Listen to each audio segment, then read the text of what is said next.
Paul Feig's black comedy mystery flick known as A Simple Favor was a pretty good film. And a month ago, Prime Video got a brand new sequel to it in Another Simple Favor. But is this new sequel anywhere as good as its predecessor? Or is this one just a complete not so simple favor? Find out in this spoiler free review right now. Big D's Entertainment Rankings and Reviews.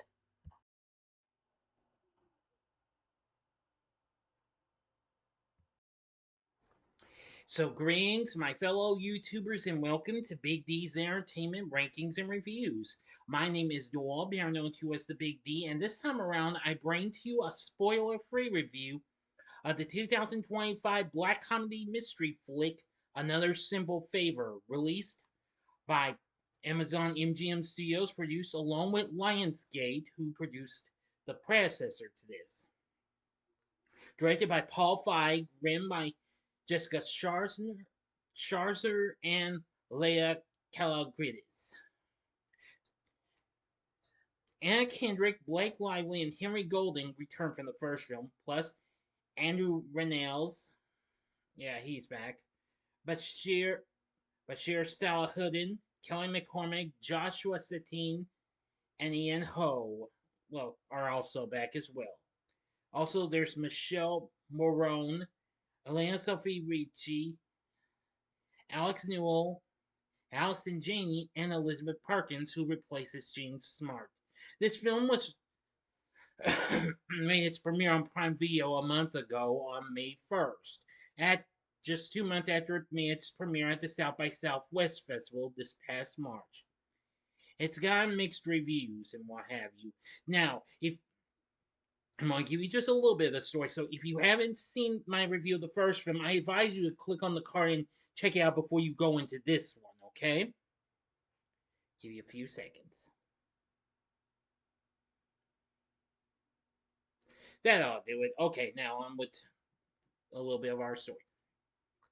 5 years after the events of the first film, Stephanie Smothers is a famous true crime vlogger and amateur detective and has written a book about her friendship with Emily Nelson and her subsequent imprisonment.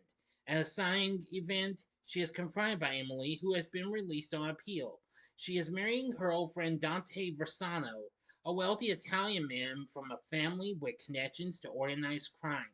She invites Stephanie to be her maid of honor, goading her into agreement with the promise of increased book sales and the threat of a potential lawsuit.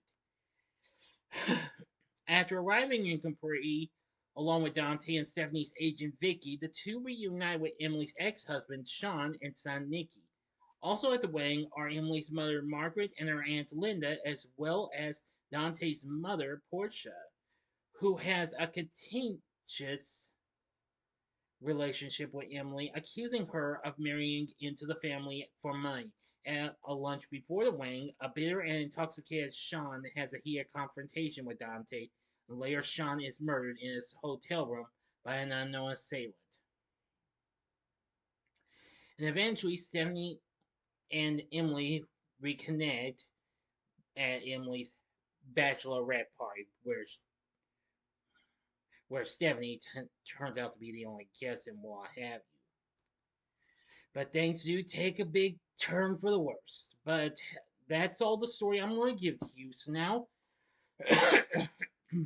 now to go into my thoughts on this, on Another Simple Favor. Well, I'm going to say, well, it's good in some ways, but this is nowhere as good as its predecessor in any ways. I thought it was fair and okay, but it just didn't have enough potential to make it feel like it was the and what have you. Rotten Tomatoes currently has a score of 62, where they say it's sailing through on the strength of its predecessor. The film is the perfect cocktail of mystery, intrigue, and sharp casting with a dash of well-timed comedy. Well, yes, it does have some pretty comedic moments.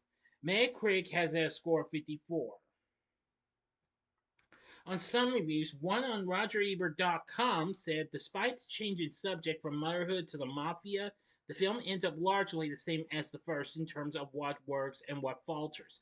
Lively is once again fantastic, imbuing this character with a degree of captivating uncertainty that throws off the balance of the film when she's not on screen, and the costumes are gorgeous, rising to the level of the stunning scenery.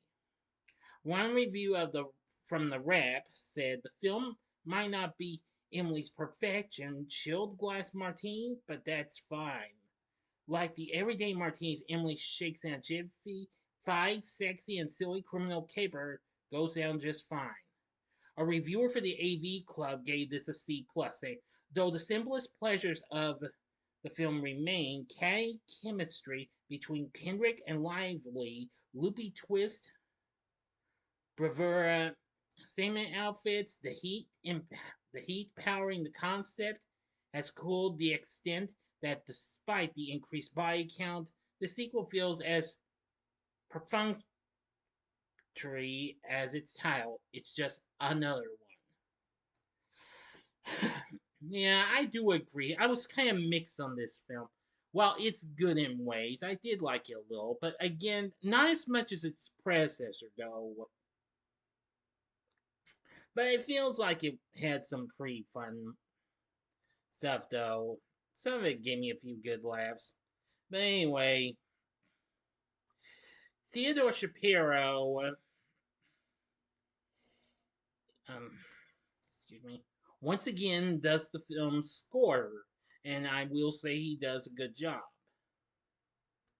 For our cast, we have Anna Kendrick once again playing Stephanie. She's still good. Blake Lively as Emily, still good. Henry Golding as Sean, yep, still good. Andrew Rannells back as Darren, really good. Bashir Salahuddin once again plays Detective Somerville. Let's see. Now we have.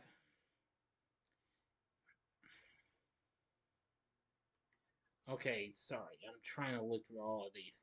Elizabeth Perkins takes the role of Margaret, and well, she's not too bad.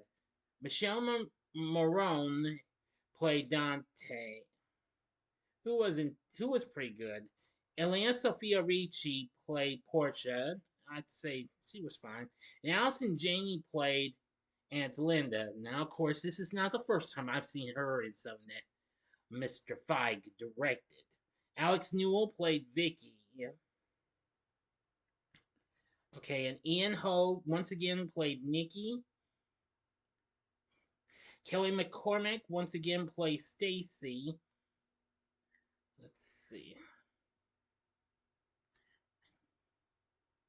And Joshua Satine played Miles, Stephanie's son, you know.